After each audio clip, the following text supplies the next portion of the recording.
엄마들은 예수님을 믿지 않아도 지옥은 가지 않는다 이런 말이 있어요. 예. 그만큼 이 땅에서 지옥을 경험할 정도로 아주 힘들다라는 의미인데요. 제 아내가 바로 그런 삶을 살고 있습니다. 저 역시 집에 가면 우리 귀한 아들들과 함께 육아의 전쟁을 선포하면서 함께 지내는데요. 오늘 이 교회에 함께 또 왔습니다. 가족끼리 이렇게 다니며 여행도 하고 또 귀한 교회에 또 말씀도 함께 나누는 이 축복된 인생, 사역자의 인생이라고 볼 수 있습니다. 오늘 저는 데칼코마니가 보여주는 길이라는 제목을 가지고 여러분께 앞에 섰습니다. 여러분, 데칼코마니가 뭔가요? 데칼코마니는 미술 시간에 종종 하는 활동으로 종이를 반으로 접어서 다시 펴서 한쪽에 물감을 쫙 짜거나 그림을 그려서 다시 접어서 피면 아주 대칭을 이루고 균형이 잡힌 놀라운 예술 작품이 탄생한다는 바로 그것입니다. 데칼코마니. 정확하게 균형을 이루고 정확하게 대칭을 이루는 그 얘기가 데칼코마니. 오늘 읽은 창세기 5장 본문은 창세기 4장과 정확한 데칼코마니를 이루는 본문입니다. 그래서 오늘 여러분이 그동안 성경을 어떻게 보시는지 모르겠지만 참 재밌는 내용, 너무나도 놀라운 이야기가 성경 곳곳에 담겨 있으니 그 보물을 오늘 재미있게 파헤치는 그런 귀한 시간이 되길 축원합니다. 오늘 제가 여기를 봤더니 강사 라인업에 김브라이언 선교사가 있네요. 저는 모르고 왔어요. 저 코스타 강사입니다. 저 역시 코스타 강사고요. 그러니까 지금 우리가 지금 비록 적은 인원이고 지금 이곳에 이렇게 있지만은 여러분 지금 코스타 강사진과 함께하는 지금 수련회를 보내고 있어요.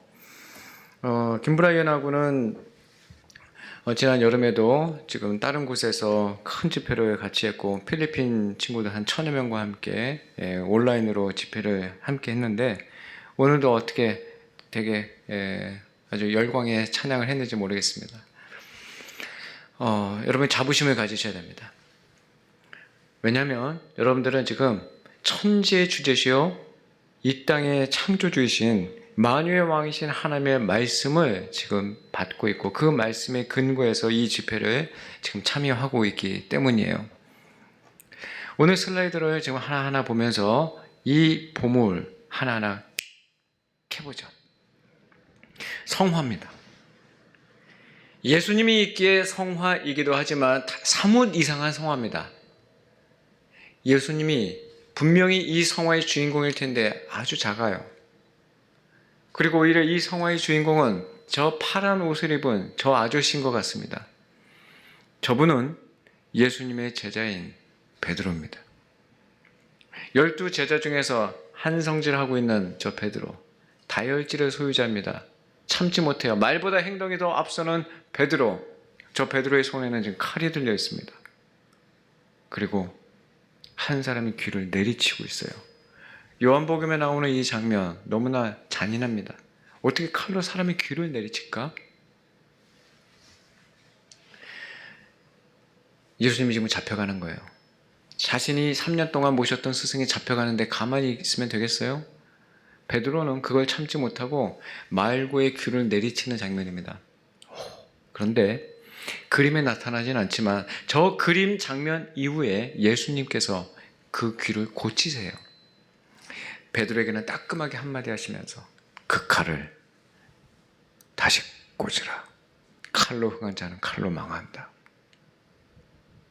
그리고 귀를 고치십니다. 그러나 성경에서는 상세하게 묘사하고 있지 않아요. 저는 상상력을 조금 가미해서 그 장면을 여러분께 한번 보여드릴게요. 아마 허리를 굽히셨을 겁니다. 그리고 땅에 떨어진 그 귀를 이렇게 드셨을 거예요. 어우 잔인해. 그 귀에 묻은 흙을 터셨겠죠. 그리고 이 귀를 이렇게 붙이실 거예요. 그리고 예수님께서 한마디 하셨을 거예요. 방송실 준비되셨나요? 해피 뉴 이어. 웃음 참지 마. 해피 뉴 이어. 한 번 더. 해피 뉴 이어. 여러분, 1월 1일이 되면 우리가 통상 하는 그 인사말이 해피 뉴 이어입니다. 2021년에 새해가 동텄을 때 우리는 해피 뉴 이어. 뉴욕의 타임스퀘어가 종이 울리고 많은 연인들과 부부끼리 키스를 나누며 해피 뉴 이어. 떠오르는 태양을 보면서 새해 복 많이 받으세요 하는 이 해피 뉴 이어. 정말 해피한 8개월을 보내셨습니까? 거의 2년 가까이 코로나 팬데믹 속에서 전 세계가 해피하지 않습니다. 언해피합니다. 그러나 우리 그리스도인들은 코로나19를 탓할 수 없습니다. 그런 존재가 아닙니다. 세상을 거스르고 세상을 이기는 그리스도인들, 상황과 형편을 따지지 않고 오직 우리는 본질을 붙잡기 때문에 우리는 해피하다, 언해피하다 이야기하지 않습니다. 여러분 인생을 사는 이유가 뭡니까? 인생의 목적이 뭐냐고요? 여러분들 지금 중학생, 고등학생이죠? 학교에 가면 이렇게 써 있습니다. 행복교육. 우리 인생의 목적이 행복인가요? 그 질문 한번 드릴게요. 여러분의 인생의 목적은 뭡니까? 왜 사세요? 믿지 않는 사람들은 가장 가치로운 단어 행복을 이야기합니다. 거기에 파생된 단어 성공 정도로요. 우리 그리스도인들은 행복을 목적하지 않습니다. 우리 그리스도인은 거룩함을 추구하며 사는 거예요. 따분해요. 무슨 거룩함이에요. 여러분 거룩을 어떻게 생각하셨어요? 경건, 거룩하면 가만히 잠잠히 입 꾹 닫고 가만히 있는 거 그걸 생각하셨습니까? 오늘 진정한 거룩이 무엇인지, 경건이 무엇인지, 인생의 목적이 무엇인지 그렇게 살다 간 사람, 그리고 하나님의 말씀을 통하여 우리의 삶의 지평과 방향이, 우리의 인생의 내비게이션이 새로워지는 시간이 되기를 바랍니다. 해피 뉴 이어. 오늘 귀의 중요성을 먼저 여러분께 말씀드릴 거예요. 로마서 말씀 하나 보고 시작하죠. 함께 크게 읽어봅니다. 시작. 그러므로 믿음은 들음에서 나며 들음은 그리스도의 말씀으로 말미암느니라. 여러분 이 시간에 이제 들을 겁니다. 1시간 동안 하나님의 말씀을 들을 거예요. 뭘로? 귀로. 그런데 그 듣는 내용이 중요하겠죠. 뭐예요? 그리스도의 말씀입니다. 1시간 동안 저의 이야기, 장황한 저의 간증이 아니라 하나님의 말씀, 바로 예수 그리스도의 말씀을 들으시게 될 거예요. 이 예수님께서 환하게 웃으시는 이 얼굴처럼 말이죠. 전 세계에서 가장 아름다운 그림, 그 표정, 얼굴 근육이 267개라고 합니다. 함께 확 움직이면 이 표정이 나와요. 여러분 지금 마스크 끼셔가지고 이 표정이 제가 목격이 안 되지만, 그런데 참 희한하죠? 성경에 예수님이 활짝 웃으셨다라는 표현이 나올까요? 성경 그 어디를 읽어보아도 예수님이 활짝 웃으셨다 안 나옵니다. 오히려 우셨다는 것은 나와요. 왜 안 나올까요? 너무나 비일비재했기 때문에, 당연했기 때문에 굳이 쓸 필요가 없습니다. 저 아름다운 표정, 제가 영어로 가져왔어요. 아름다움. 기가 막히게. 잠깐 뭐 빠졌나요? 뭐가 하나 없어요? 티 없는 아름다움. 웃음 참지 마. 요만한 티끌도 인정할 수 없는 아름다움. 웃음. 왜 우리는 얼굴에 이런 웃음이 날까? 오늘 우리는 하나님 말씀을 들을 때 제가 한자가 좀 깨졌는데요. 저 선생님을 통하여 우리는 말씀을 듣습니다. 저를 따라 크게 읽어보세요. 보혜사. 크게 하죠. 보혜사. 보호하다 할 때 보아, 은혜의 해와 선생님 사예요. 파라클레토스. 헬라어로 하며. 이 보혜사 성령님은 우리를 늘 상담을 해주시는 카운셀러입니다. 그분은 우리의 우울할 때마다 슬플 때마다 위로와 안위해 주시는 위로자세요. 그분은 성부 하나님과 우리를 연결해 주시는 메디테이터예요. 중개자. 그분이 성령님입니다. 성령님은 어떤 에너지가 아니에요. 인격을 갖고 계신 하나님이시자 이 시대에 우리와 함께 하시는 하나님이 성령님이십니다. 예수의 영이죠. 성부 하나님, 성자 예수님, 성령 하나님은 삼위로 한 몸을 이루어서 그 구원을 완전히 이루어 가십니다. 성령님은 오늘도 일하세요. 언제나 오르신 성령 하나님은 그 구원 사역을 10단계를 통해서 일하시는데 잘 배우셔야 돼요. 첫 번째 우리를 부르십니다. 따라합시다. 소명 부르심이에요. 그분이 우리를 부르시면 우리는 깨닫습니다. 그리고 내가 다시 태어나는 놀라운 경험을 하게 되니 따라합시다. 중생. 그리고 내가 왔던 이 길이 잘못된 길임을 깨닫고 마음을 돌이키죠. 따라합시다. 회심. 소중회. 소명과 중생과 회심을 거쳐서 우리 성령님은 우리로 하여금 하나 되게 하세요. 그래서 그리스도 예수와 우리는 한 몸을 이루는 연합을 이루어가게 되고 그분은 우리를 더 이상 죄의 종노를 하지 아니하고 우리를 의롭다 칭해 주십니다. 칭의, 거룩한 옷을 입혀주세요. 그리고 이제는 더 이상 종노를 하지 아니하고 법적으로 자녀 삼아 주시니 따라합시다. 양자 삼아. 이제 그분의 아들이에요. 그리고 이제 그분은 우리를 믿음 없음에서 믿음을 갖게 해주는 확신으로 우리를 끌어당기십니다. 그리고 날마다 그분의 그리스도의 장성한 분량에까지 이르게 되는 성화의 과정을 갖게 하시고 그분은 우리를 끝까지 그 불강력적 은혜를 우리에게 부어주셔서 끝까지 영화의 순간까지 가는 끝까지 참아내시고 인내하시며 우리를 끌고 가십니다. 그분의 구원은 결코 실패하지 않으세요. 그러니까 여러분들은 안심하셔야 돼. 하나님이 나를 구원해 주기로 결정을 하셨다면 그분의 선택을 입으셨다면 끝까지 가십니다. 이게 견인이에요. 놀라워요. 때려서라도 건강을 암을 주셔서라도 사업을 망하게 하셔서라도 다리를 분질러서라도 그분의 구원을 완성하십니다. 구원은 하나님 시작해서 하나님이 끝내시는 거예요. 아멘. 그리고 마침내 영화의 단계로 가십니다. 구원의 마지막 소명으로 시작해서 영화까지 가는 이 10단계를 반드시 기억하세요. 구원. 성부 하나님께서 이 구원을 마스터 플랜을 가지시고 다 계획을 가지시고 예수 그리스도께서 그 구원을 실제로 역사를 뚫고 오셔서 BC와 AD로 나누시고 실제로 구속으로 십자가에 달리십니다. 그리고 성령 하나님께서 이 구원을 적용하시니 바로 이 10단계예요. 하나의 예를 들어보죠. 댐, 홍수와 가뭄을 예비하기 위해서 산에다가 만드는 그 거대한 구조물 댐, DAM, 댐을 만들기 위해서는 어떻게 합니까? 누군가가 설계를 해야 되겠죠? 설계만 잘하면 댐이 이루어집니까? 직접 그 설계 도면을 가지고 내려와서 그 댐을 만들어야 되지 않겠어요? 그리고 댐을 만들면 어떻게 합니까? 가만히 있으면 돼요? 그 댐을 직접 운용을 해야 될 거 아니에요? 열었다가 닫았다. 마치 그것처럼 댐을 설계한 성부 하나님의 구원의 마스터 플랜과 댐을 직접 만들어서 댐을 만들다가 자신의 몸을 댐에 집어넣고 사망 권세로 그 십자가로 댐을 구속하신 그 예수 그리스도 그리고 성령 하나님은 그 댐을 운영하시면서 당신이 선택한 백성들을 구원의 그 영화의 과정까지 끌고 가시는 성령 하나님. 예수님이 지금 죽음과 부활과 승천을 통해서 지금 하나님 나라의 보좌 우편에 앉아 계십니다. 그리고 그분은 다시 오세요. 세컨 커밍.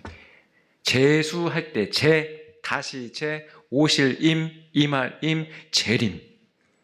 그날과 시는 알지 못하지만 그분은 반드시 오십니다. 놀라지 마세요. 그분은 2000년 전에 말구유의 그 연약한 아기로 오시는 것이 아니라 다시 오시는 모습은 심판주입니다. 무섭게 오세요. 그때는 기회가 사라집니다. 오늘 우리가 살고 있는 이 날은 영어로 present, 현재예요. 오늘이라고 얘기합니다. 이 시간은 내일은 오늘이라고 할 수 없는 시간이에요. 오늘은 내일에게 있어서 어제입니다. 맞습니까? present가 바로 선물이라는 의미가 있어요. 우리에게 주어진 기회란 뜻입니다. 오늘은 우리가 예배드리는 놀라운 기회, 하나님의 말씀을 들을 수 있는 기회, 우리 미션을 수행할 수 있는 놀라운 기회가 주어진 날이에요. 그래서 오늘 우리의 첫 번째 사명, 그 예배함과 하나님의 말씀 앞에 우리의 귀를 쫑긋 세우는 이 일은 너무너무 중요한 겁니다. 이 주일 저녁에 여러분 다른 곳에서 있을 수 있어요. TV 앞에서, 유튜브 앞에서, 편안한 곳에서, 소파에서 누워서, 침대에 누워서 편안하게 이 시간 보내면서 내일을 준비해야 되는 그런 시간이기도 합니다. 그러나 오늘 이 딱딱한 의자에 앉아서, 이 예배당에 앉아서 이 강사의 말씀을 통해서 하나님의 말씀 앞에 주목하는 이것처럼 소중하고 너무너무 귀한 일은 없다 이 말이에요. 그래서 진정한 사춘기를 보내는 방법을 오늘 하나님의 말씀 앞에서 여러분이 다시 한번 확신 있게 서야 됩니다. 사춘기는 부모님한테 때를 부리거나 괜히 화를 내거나 2차 성징이 나타나는 것 정도로 치부해서는 안 되는 거예요. 사춘기는 이렇게 씁니다. 사춘기는 한자로 사춘기라고 써요. 생각사, 봄춘, 때기. 가운데 있는 춘자가 중요합니다. 무슨 춘? 봄춘. 여러분 생각해 보세요. 여러분 그동안 생각을 너무너무 안 하는 것 같아요. 왜 우리 조상들은 봄을 봄이라고 했을까? 생각 안 해보죠. 어릴 때 3살, 4살 때는 엄마 손 붙잡고 치마자를 붙잡고 엄마는 왜 저래? 엄마 저건 왜 저래? 왜 하늘은 파래? 이런 많은 호기심을 갖고 있지만 언제부턴가 호기심이 싹 사라져 버렸어. 생각 안 해봤죠? 왜 봄을 봄이라고 해야 하는지. 저는 국어교사를 18년 했습니다. 어원을 전공했기 때문에 이쪽에 관심이 많아요. 왜 봄을 봄이라고 했냐면 겨울에는 보이지 않아요. 식물도 동물도 다 땅에 들어가 버립니다. 농경사회에서 춘 3월이 되면 드디어 보여요. 개구리가 보이네. 어머 새싹. 보다의 명사형 봄. 아시겠어요? 사춘기는 생각사, 봄춘, 때기. 무슨 뜻? 생각해보는 때. 생각해보는 때. 뭘 생각해야 될까요? 나 어디서 왔지? 왜 사는 거야? What happens after I die? 여기에 대해서 질문했거나 여기에 대해서 생각을 해본 사람 있어요? 저는 진로교사를 2년 했습니다. 학교에서 정식 교사 자격증을 갖고요. 여러분도 진로 과목 있어요. 중1 자유학기제입니다. 학교에서 하는 진로는 자기 적성 찾고 성격 유형 찾고 직업 탐색하고 그게 진로가 아니에요. 좋은 대학 가서 좋은 직장, 그게 무슨 진로야. 그거는 비전도 아니고 아무것도 아니에요, 여러분. 그렇게 차원 낮게 생각하지 마세요. 여러분 지금 굉장히 강의 듣고 있는 겁니다.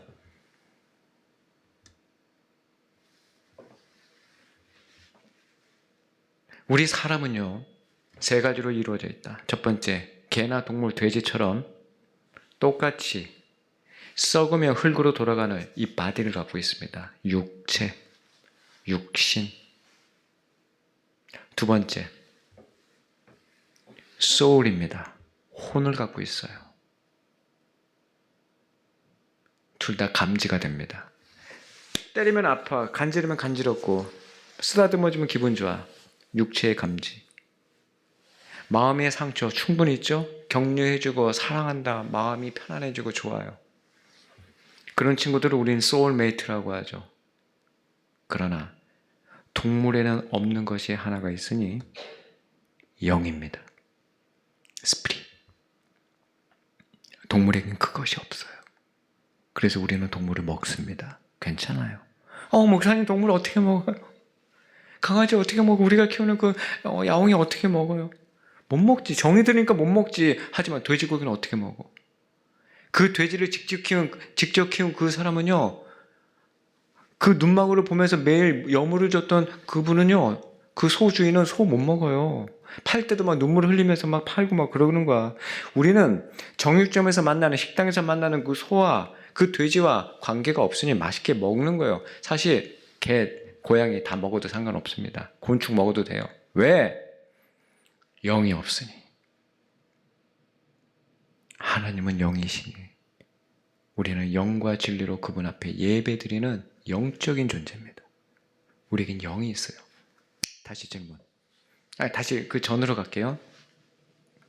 여러분 어디서 왔습니까? 이 질문은 우리의 영에 대한 이야기예요. 이 육신은 우리 다 알아. 엄마 아빠 사랑해서 산부인과에서 태어난 거 그거 모르는 사람이 어디 있어요? 그거 말고 우리 영 말입니다. 왜 사는 거야? 그리고 도대체 우리는 어디로 가는 거야? 많은 사람들이 이 질문 앞에 어디로 가지? 환생하나? 억울하게 죽으면 귀신 돼서 복수하러 돌아다니나? 펑 사라지나? 힌두교를 중심으로 한 불교 문화권에서는 환생을 이야기합니다. 마르크시즘들은 유물론자들은 영혼은 펑 사라진다고 얘기해요. 유교에서는 귀신이 되어서 제사밥을 먹으러 찾아온다고 합니다. 여러분은 어떻게 생각하세요? What happens after you die? 여러분 죽으면 어떻게 될 것 같아요? 저는 이것이 저의 중3 때 가장 큰 화두였어요. 인생의 화두. 진정한 진로 의식이 생긴 거죠. 내 인생은 과연 어디로 가는가? 여러분 생각해 봤어요? 저는 이 리모컨 가지고 텔레비전 끄는 것처럼 내 인생은 이렇게 끄면 되는 건 퐁 사라지는 거죠. 많은 사람들이 이것을 믿기 때문에 자살합니다. 여러분 자살 생각해 봤어요? 저는 중2 때 우리 박윤정 사모님도 있지만 전 초등학교 때까지 아주 해맑게 학교에서 반장도 하면서 모범적으로 열심히 살았습니다. 그러나 저는 중2 때 살기 싫어졌어요. 너무너무 핑크빛 같은 제 인생이 갑자기 어둠으로 꽉 찼습니다. 아니 터널에 들어가 버렸어요.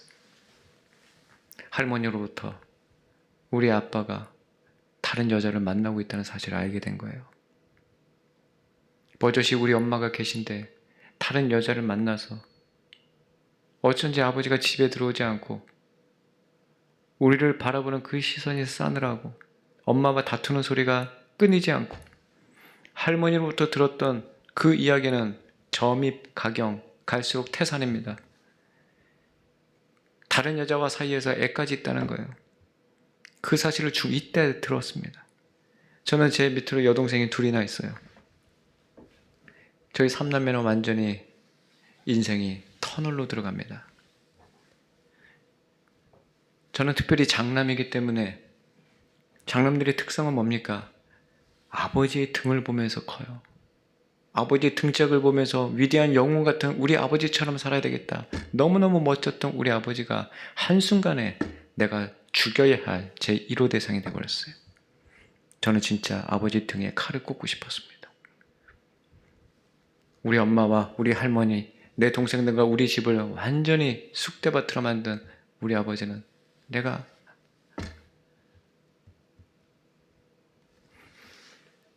저는 그래서 죽고 싶다 정도가 아니라 정말 죽을 생각으로 버틴 인생이 저희 중학교 2학년 때예요. 가뜩이나 사춘기가 와서 호르몬 때문에 인생이 방황되고 중2병으로 나름대로 힘든데 그런 상황까지 오니 얼마나 인생이 암울하겠습니까?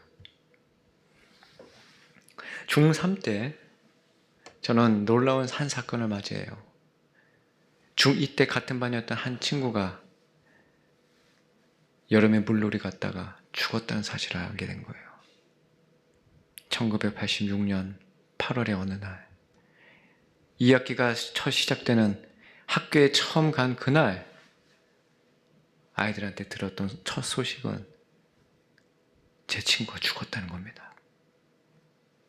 바로 며칠 전까지 같은 하늘 아래에서 살고 있었던 그 친구가 이 땅에 없다는 거예요.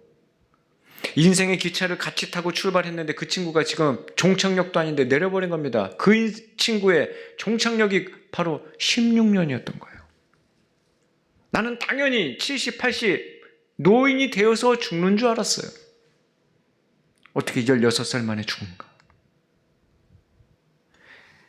여러분 제가 한 5년 전에 포항제교회 중고등부 수련회 강사로 갔는데 중고등부 수련회 포스터가 까매요. 흰 글씨로 영어로 딱 쓰였어요. DEATH.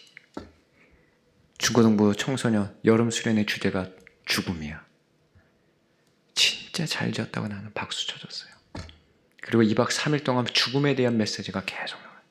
여러분 죽어요 안 죽어요? 착각하지 마세요. 죽음은 노인의 문제가 아닙니다. 우리 인생의 문제예요. 육신의 옷을 입고 태어난 우리 모두는 죽음을 당면합니다. 다 죽어요. 육신은 다 흙으로 가지만 문제는 이 영은 죽음으로 가는 사람과 영원한 생명으로 가는 사람이 있어요. 오늘 그 놀라운 이야기를 할까 합니다. 요한복음 12장 45절 말씀 우리 크게 한번 읽어보죠. 시작. 나를 보는 사람은 곧 나를 보낸 분을 보는 것이다. 그래서 여러분 보는 건 굉장히 중요합니다. 지금 타자가 굉장히 뭔가를 지금 노려보고 있어요. 어떤 공이 오지? 쳐버려야지. 야구입니다. 이 야구는 너무너무 재미있는 게임이에요. 저도 야구 참 좋아하는데요.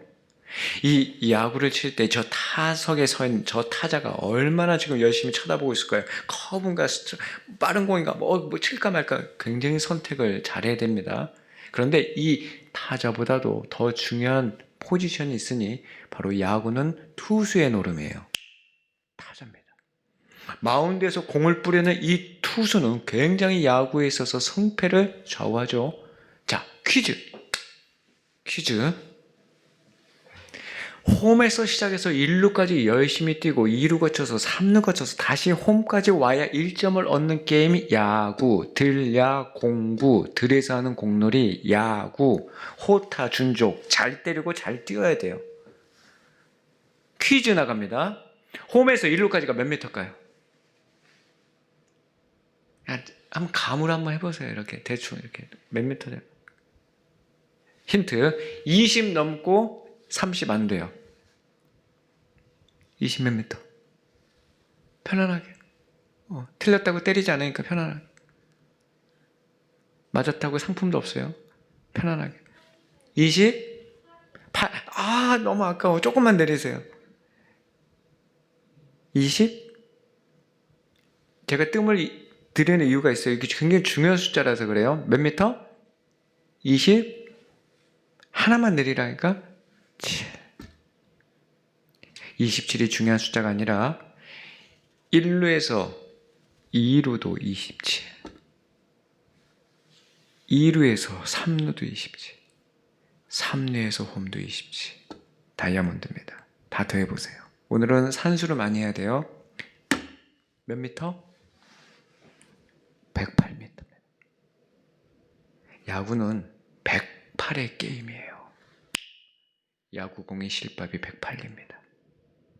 그래서 그런지 이 108이라는 숫자가 중요한 한 종단에서는 야구는 저희 종단의 스포츠입니다. 나무와 비탑을 이렇게 말해요. 우리 선생님들은 벌써 눈치채셨어요. 108. 인간의 과거, 현재, 미래 모든 번뇌를 다 계산했을 때 108, 번뇌, 108배, 108개 염주알 손목에 차고 나타났어요. 누군가가. 저 녀석은 제가 고등학교에서 근무했을 때 우리 반 학생이었습니다. 저 녀석은 다른 친구는 몰라도 저 친구만큼은 절대 손목에 저걸 차서는 안 돼요. 저 친구의 이름은 신성결이었기 때문입니다. 아빠가 목사님이었어요. 우리 장로교가 아니라 성결교단의 목사님. 그 교단의 이름을 아들의 이름으로 지은 그 목사님의 아들이 염주알을 차고 나타난 거예요. 성결아, 너 손목에 그게 뭐야? 너 아빠 목사님이야? 아무 말을 안 해요. 교무실에서 제 앞에 와 앉아있는데 이 친구가 저를 노려보면서 한마디를 안 해요. 성결아, 너 왜 그랬어? 왜 교실 사이에 있는 복도에다가 왜 그걸 적었냐고? 너 이거 공공기물 파손이야? 그것도 빨간색 스프레이로 그렇게 적으면 되겠어? 안 되겠어? 도대체 왜 그런 거야? 아무 말을 안 해요. 다시 얘기합니다. 너 아빠 목사님이라고 아빠 얘기하지 마세요! 여러분 교무실에서 학생한테 혼나봤어요? 얼마나 무서운지. 성결아, 물 한 잔 마셔. 물 탁 마시더니 울더라고요. 어깨가 들썩거려요. 성결이는 사도행전 16장 31절의 말씀, 여러분 다 아시는 말씀이에요. 시작. 주 예수를 믿으라. 그리하면 너와 내 집이 구원을 받으리라. 이 말씀을 학교에다가 이렇게 쓴 거예요. 학교행전 16장 31절. 주식회사 예수를 믿으라.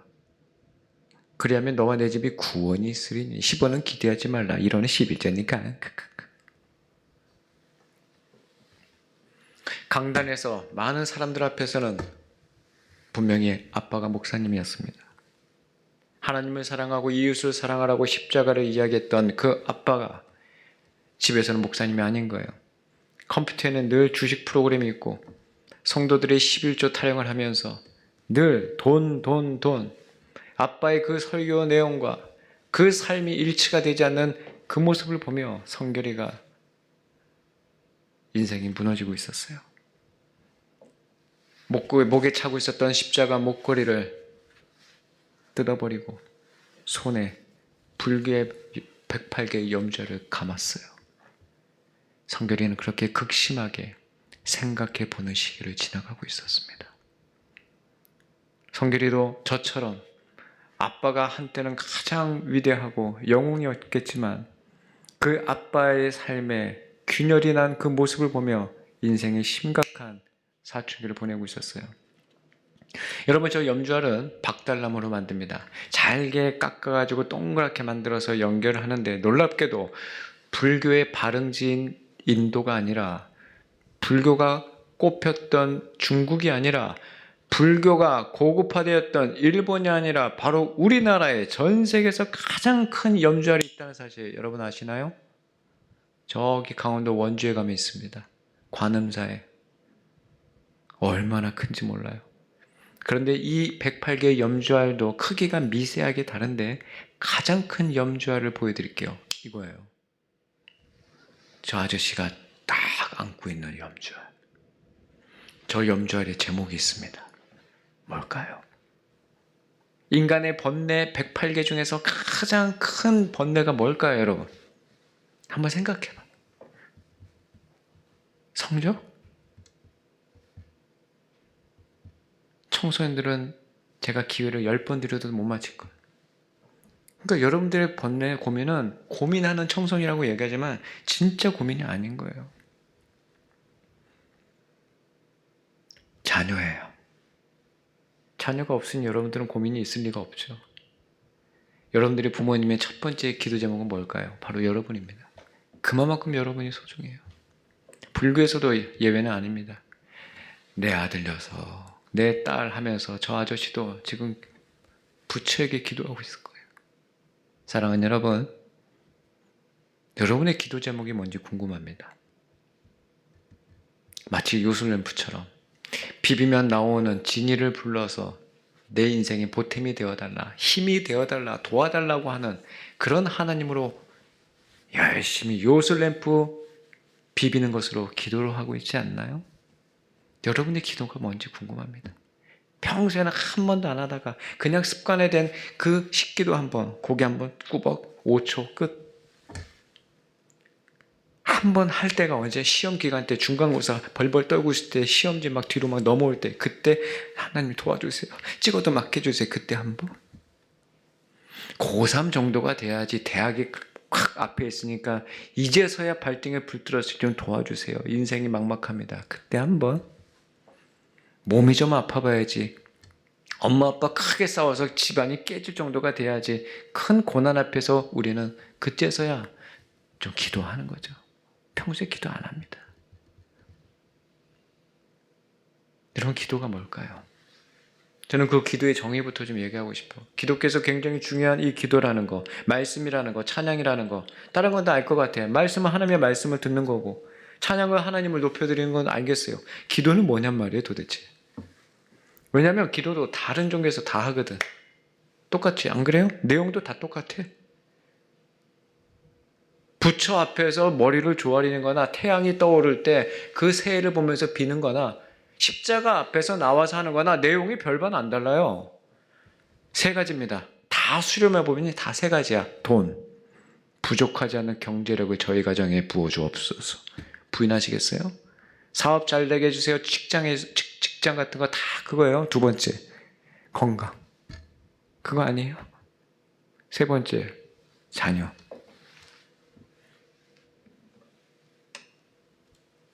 청소년의 고민도 딱 두 가지예요. 성적 고민, 성적 고민. 글씨는 똑같아. 진로가 중심이 된 성적 고민 하나, 관계를 중심으로 한 성적 고민 하나. 우린 그게 다 기도 제목이에요. 과연 그런가요? 오늘 이 시간에 말씀을 통해서 우리 근본적인 우리 기독교 생활에 있어서 우리 성도의 생활이라고 하는 우리의 삶 속에 있어서 말씀과 기도와 찬양이 얼마나 잘못됐고 얼마나 잘못된 방향으로 가고 있는지 깨달아야 합니다. 여러분 이 기도 많이 하죠. 좋은 대학 가게 해달라고, 성적 오르게 해달라고. 저 대학 가서 뭐 할 거예요? 샤입니다. 서울 관악구에 있는 저 대학 왜 샤인 줄 알아요? 알고나 봐야지. 샤. 서울국립대학교의 자음만 만들어서 만든 교문이에요. 서울의 시옷, 국립의 기업, 대학교의 디귿. 저렇게 해서 만든 거예요. 서울 내셔널 유니버시티에 들어가면 인생이 행복한가요? 서울대학교 학생연구소가 있습니다. 그 연구소에서 가장 심각한 게 뭔지 알아요? 서울대생들의 우울증이에요. 심각한 부적응과 비교 열등감. 여러분 상상이 되세요? 서울대생들이 얼마나 열등감이 많은지. 그리고 실제로 1년에 4명에서 5명 정도가 자살합니다. 서울대생들이. 알고 있어요? 이것은 뉴스에 나오지 않습니다. 우리나라의 평균 48명이 자살해요. 청소년 가장 높고요. 그런 거 뉴스에 나오면 다른 거 뉴스에 나올 수가 없어요. 여러분들 지금 성적이 조금 올라가고 뭐만 고민만 해결되면 마치 허들을 넘듯이 뭐만 해결되면 인생이 잘 될 것 같이 꽃길 웃기는 소리. 꽃길? 그런 노래 하지 마세요. 여러분 꽃의 고어가 뭔지 아세요? 꽃의 고어. 꽃의 옛말이 뭔지 아시냔 말이에요. 꽃의 옛말은 가시예요. 화랑이 바로 가시 나예요. 알고 계세요? 가시길입니다. 가시길을 걷지 않으면 꽃길이 나올 수 없어요. 무작정 핑크빛 인생을 논할 때가 아니에요. 그래서 오늘은 설교가 그냥 여러분이 예수 잘 믿으면 여러분이 원하는 것을 다 이루납니다. 얻어냅니다. 하나님을 부르짖으십시오. 여러분의 소원이 이루어집니다. 긍정적인 생각, 이런 쓰레기 같은 메시지는 여러분 귀에서 다 씻어내셔야 합니다. 기독교는 그런 게 아닙니다. 헌금을 복채처럼 내고 머리를 디미면서 내 소원 이루어주세요. 땡깡 부리는 게 기독교가 아니에요, 여러분.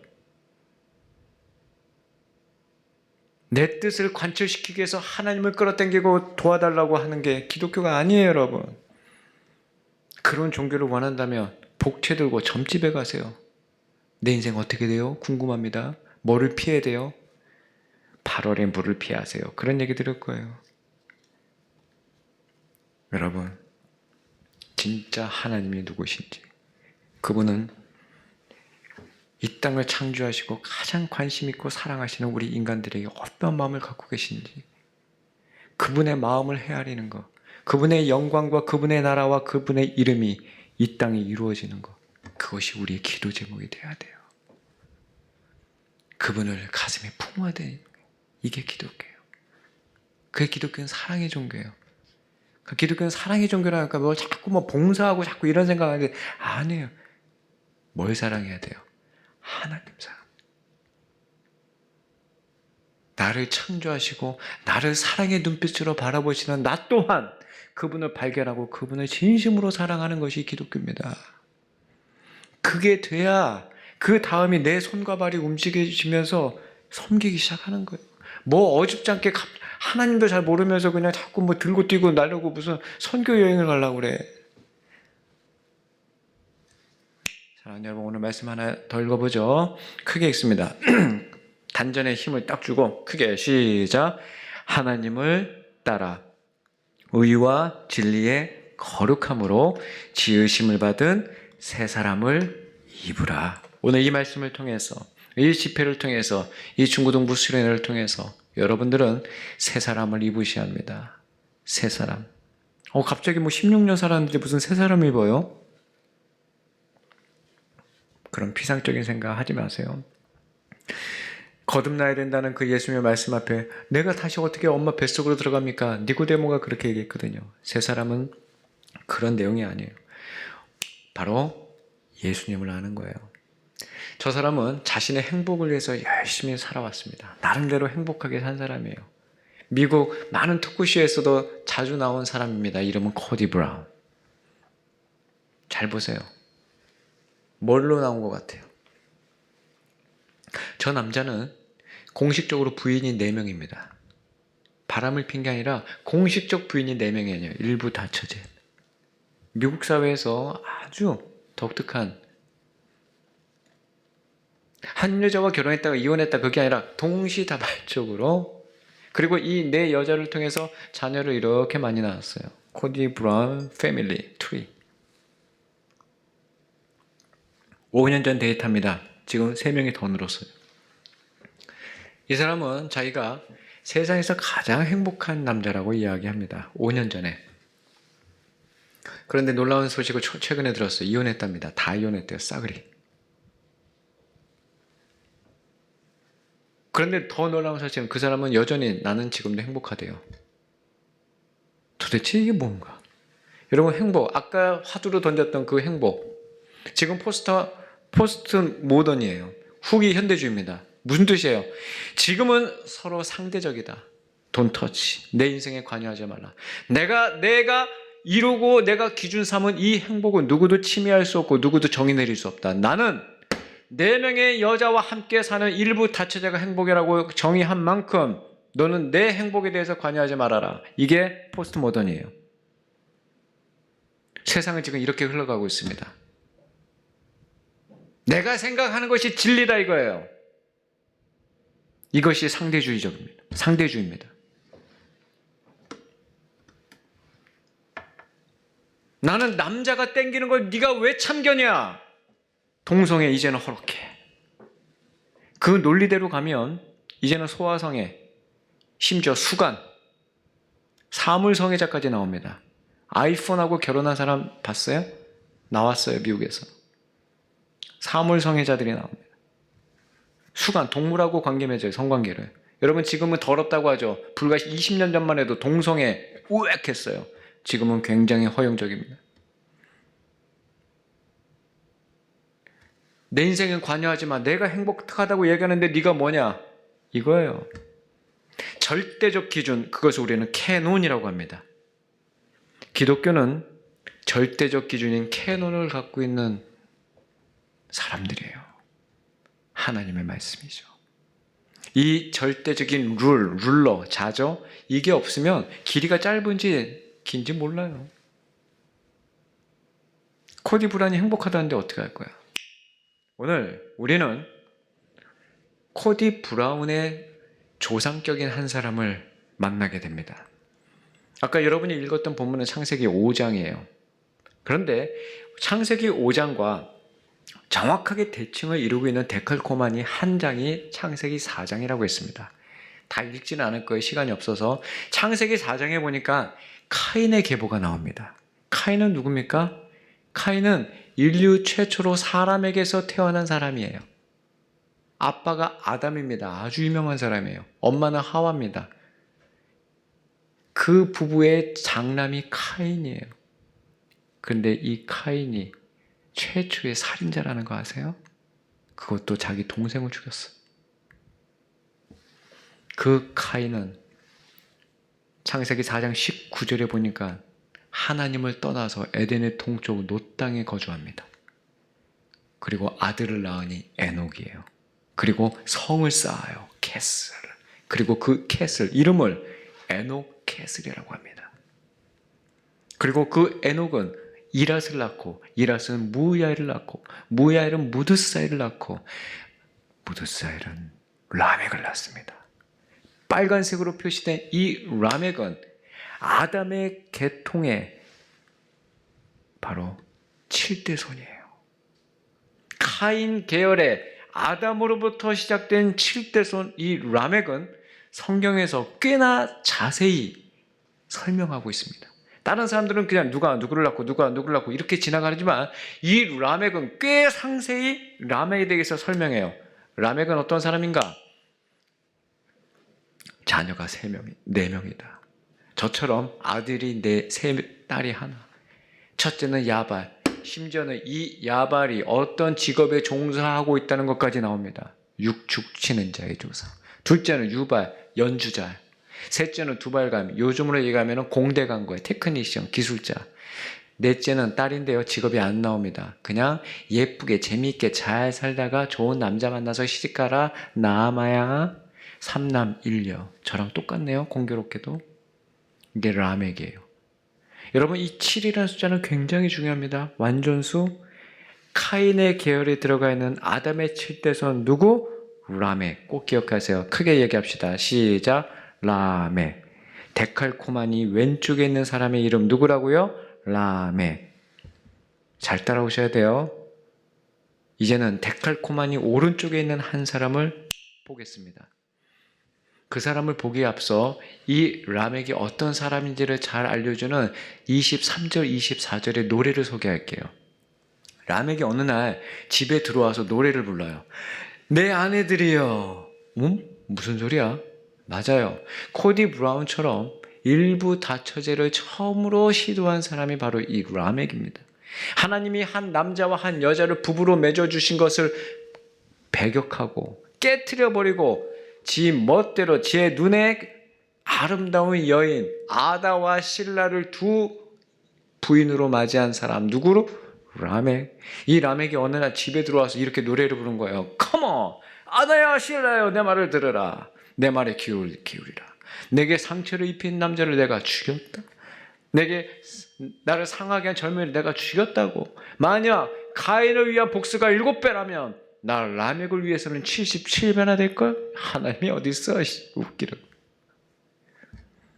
이 라멕의 노래를 제가 락 버전으로 좀 바꿔봤어요. 요즘 현대 좀 버전으로. 징징지기지 내 사랑하다와 신라여 컴온 베비 징징지기지 재밌는 이야기를 하나 해주지. 내가 오늘 길 가는데 젊은 놈 하나와 시비가 붙어서 징징지기지 엎치락 뒤치락 하다가 정말 그 망할 놈이 내 몸에 작은 상처를 입혔지 뭐야. 징징. 그래서 말이야 난 그놈을 가볍게 죽여버렸어. 징징지기지 우리 조상 가인을 위한 해친 놈이 벌이 7배라고? 감히 날 라멕에게 덤비는 새끼는 이런 7배로 갚아주겠어. 어때요? 와닿습니까? 이게 라멕의 노래입니다. 여러분 성경에 우리 기독교의 경전인 성경에 이런 내용이 있어요. 이거 조금 걷어내야 할 내용 아닌가요? 여러분 성경에 보면 특히 사사기 같은 거 보면 그 청불이에요. 19금이에요.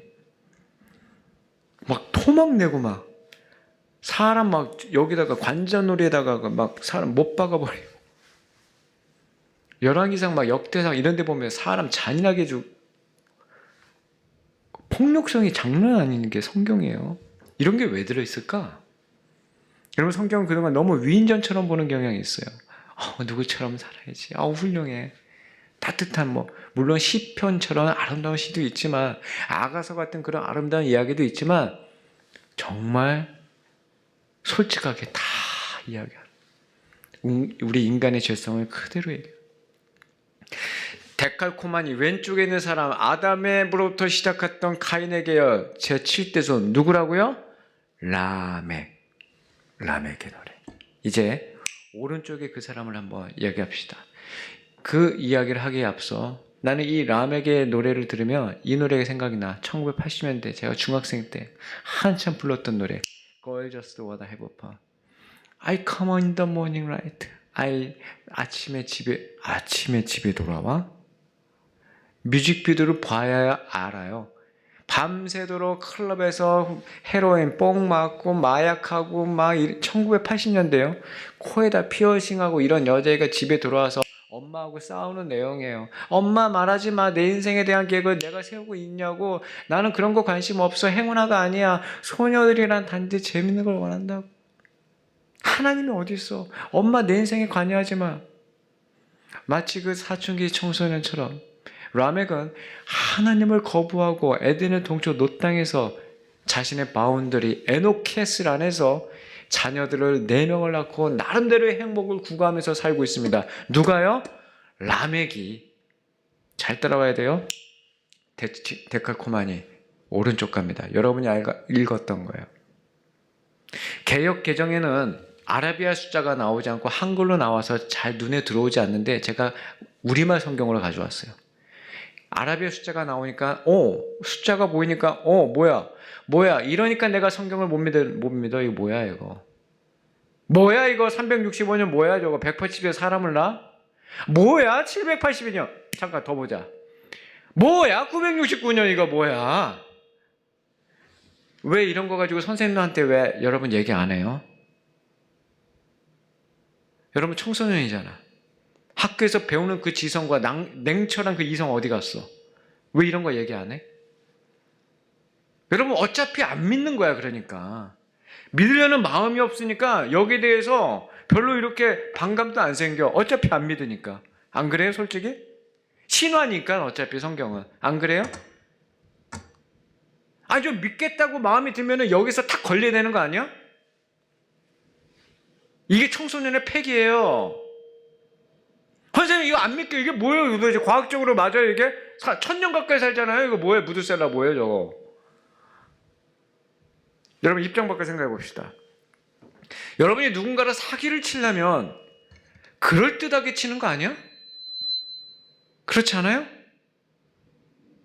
만약에 성경의 저자들이 기독교의 어떤 창시자들이 있다면 우리들에게 믿게끔 하려면 그럴듯하게 사기치려면 이런 거 싹 다 빼야 돼. 안 그래요? 그냥 적당히 오래 살았다 이렇게 하면 되는 거예요. 뭐야 이거 이거 뭐야 이거 믿겠다고 한 사람도 이거 보고 안 믿겠네. 안 그래요? 왜 이럴까? 왜 그럴까요? 사실이어서 그래요. 그렇다면 이게 정말 사실인지 우리의 이 알량한 지성이지만 한번 발휘해 봅시다. 좀 잘 따라와야 돼요. 자, 이제는 셋에게 봅니다. 데칼코마니 왼쪽이 아니라 이번에 오른쪽이에요. 셋은 누구냐면 여러분 셋이 누구냐면 아담의 셋째 아들의 이름이 셋이야. 안 까먹겠지? 아담의 셋째 이름이 뭐라고? 셋. 우리 한국 사람을 배려한 것 같아. 너무 감사해. 셋의 아들은 에노스입니다. 그리고 케난, 말랄레, 야레, 에노, 무드셀라. 제가 간단하게 이렇게 썼지만 아까 읽은 대로 몇 살에 낳았다고까지 나와요. 아까 여기 카인의 후예들은요 몇 살에 낳았다는 표현이 나와요 안 나와요? 안 나옵니다. 여기 셋의 계보는 몇 살에 낳았다는 게 나와요. 왜 그런지도 이따 얘기할 거예요. 자, 특별히 무드셀라는 187세 라멕을 낳았고 라멕은 182세 노아를 낳았다고 제가 이렇게 해놨습니다. 또 의심할까봐 다시 전 슬라이드로 가봅시다. 자꾸 의심하는 것 같아. 여기 나오죠? 28절에 라멕은 182세 아들을 낳았다고. 그 전 나오죠? 무드셀라는 180세 라멕을 낳았다고. 됐죠? 네, 다시 그 표로 갈게요. 제가 이걸 왜 썼냐면 이제부터 여러분의 이 지성을 발동시켜야 돼요. 과연 성경이 어떠한가를 봐야 돼요. 자, 갑니다. 자, 아까 이 데칼코마니 왼쪽에 누가 있었죠? 이름 두 글자. 시작. 라면이 아니고 시작. 라멕. 잘했어요. 그럼 이쪽에도 한 명이 있어야 될 거 아니야. 똑같이 7대 손이어야 돼. 빨리 계산해봐요. 7대 손. 아담으로부터 7대 손 누구요? 시작. 똑같이 두 글자네. 시작. 7대 손. 시작. 에노. 맞습니까? 이 사람이 어떤 사람인가를 지금부터 봐야 돼요. 이 사람의 아들이 중요합니다. 무드셀라. 여러분 무드셀라가 누구야? 여러분 기본적으로 인문학적 소양이 있으면 무드셀라를 알아야 돼요. 2013년도 SBS 시크릿 가든이라는 드라마 현빈과 하지원이 나왔던 그 드라마 유튜브 찾아봐. 거기 보면 현빈이 이런 노래를 불러요. 하지원한테. 김수한무 걸어가면서 멋지게 삼천갑자 동방사 치치카포 사리사리센터 워리워리 세우리캉 무드셀라. 현빈이 우리 선생님들은 기억나실려나 모르겠어요. 50대가 넘으신 선생님들은 시크릿 가든이 아니라 1970년대 KBS 초창기 때 코미디언이 했던 그 코미디가 생각이 나실 겁니다. 김씨 가문에 5대 독자가 태어납니다. 너무너무 소중한 우리 아들, 이 아들의 이름을 뭐라고 지을까? 뭐라고 지을까? 목숨이 끝이 없어라. 목숨수, 제한한 없을무, 김수한무야. 김수한무야, 오래오래 살아라. 마음이 놓이지 않는구나. 여봐라, 동물 중에서 가장 오래 사는 동물이 뭐냐? 주인님, 십장생이라고요. 여러 가지가 있습니다. 10마리. 그 중에 가장 오래 사는 게 뭐야? 거북이와 두루미입니다. 그래, 이름을 김수한무 거북이와 두루미야. 오래오래 살아라. 건강하게 살아라. 우리 가문의 대를 끊지 마라. 그래도 마음이 놓이지 않는다. 여봐라, 저기 대국 중국에 가장 오래 산 사람이 누구냐? 주인마님, 전설의 인물이 있습니다. 무려 18만 년은 산 사람이 있습니다. 이름이 동방사기입니다. 18만 년을 한자로 표현하면 삼천갑자예요. 이름이 동방사. 그래서 이름이 더 길어진 거야. 김수한무 거북이와 두루미 삼천갑자 동방사가. 마음이 놓이지 않는구나. 여봐라, 저기 인도에 오래 산 사람 누구냐? 치치카포 쌀이쌀이 센터라는 사람이 있습니다. 그래, 이름이 더 길어졌어요. 저 아프리카에는 워리워리 세브리캉이라는 사람이 있습니다. 아주 오래 살았습니다. 마음이 놓이지 않아요. 저쪽에 더 서쪽으로 가면 누가 있냐? 저기 이스라엘 쪽에 무두셀라 있습니다. 967년 살았습니다. 그래서 이름이 엄청 길어졌어요. 이게 코미디에 나왔어요. 방송에, KBS에. 지금 유튜브에 찾아보면 돼. 집에 가서 찾아보세요. 김수한무 거북이와 두루미 딱 쳐봐. 성경을 보지 않는 사람들도 다 아는 인류 가운데 가장 오래 산 사람 누구? 무두셀라. 967년 살았어요. 다시 아까 성경으로 갈게요. 뒷장으로 27절입니다. 함께 시작. 무두셀라는 모두 969년을 살다가 죽었습니다. 잘했어요. 다시. 이제 중요한 거는 잘 따라왔어요. 무두셀라라는 이름의 뜻이에요. 많은 사람들이 여기까지는 알아. 근데 무두셀라는 뜻이 있을 거 아니야. 여러분, 이름의 뜻 있어요, 없어요? 태빈, 클태, 향기, 빈. 상학, 서로 상 배우라. 서로 잘 배워라. 다 이름의 뜻이 있다고요. 뜻이 없겠어요? 무두셀라? 히브리어로 무슨 뜻? 창 던지는 자. 무슨 뜻? 심판, 종말, 끝이란 뜻이에요. 그렇게 이름 지은 사람이 에녹입니다. 에녹은 심판이란 뜻으로 자신의 아들의 이름을 지었어요. 누가 자신의 그 소중한 아들의 이름을 이렇게 끔찍하게 종말이라고 짓겠습니까? 그게 바로 에녹이에요. 데칼코마니 오른쪽에 있는 이 사람, 바로 에녹. 이 사람은 누군가? 이 사람을 알기 위해서는 아들 무두셀라를 알아야 되고, 이 무두셀라가 187세에 낳은 아들 라멕, 그리고 라멕이 182세에 낳은 아들 노아까지. 노아? 혹시 그 노아 그 산에서 배 져가지고 맞아요. 그 노아예요. 따라서 노아의 할아버지 이름이 뭡니까? 시작. 무두셀라. 이제 족보가 마음에 와닿나요? 잘 따라오셔야 돼요. 여러분, 노아가 몇 살 때 홍수가 시작됐어요? 이럴 것 같아서 준비했어요. 시작. 홍수가 땅에 있을 때 노아가 몇 살이더라? 600살. 다시 전 슬라이드. 그러면 이제 계산해야지. 우리 알량하지만 이 지성으로 계산해야지. 왜 성경에 나이가 나왔는지 숫자가 나왔는지 계산해야 될 거 아니야. 무두셀라가 180세에 라멕을 낳았어요. 라멕이 180에 노아를 낳았어요. 187 더하기 182 빨리.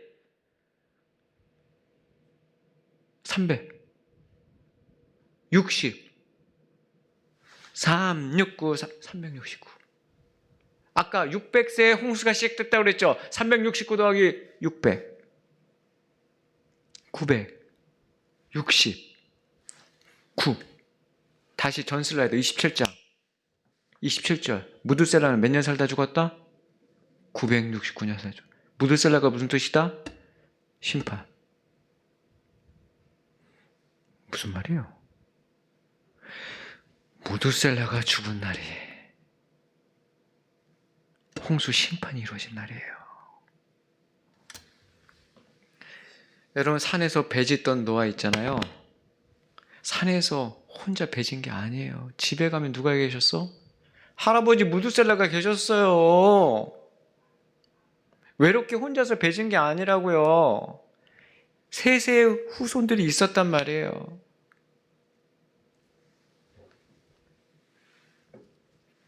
계산해 보세요. 계산하라고 나온 거예요, 저게.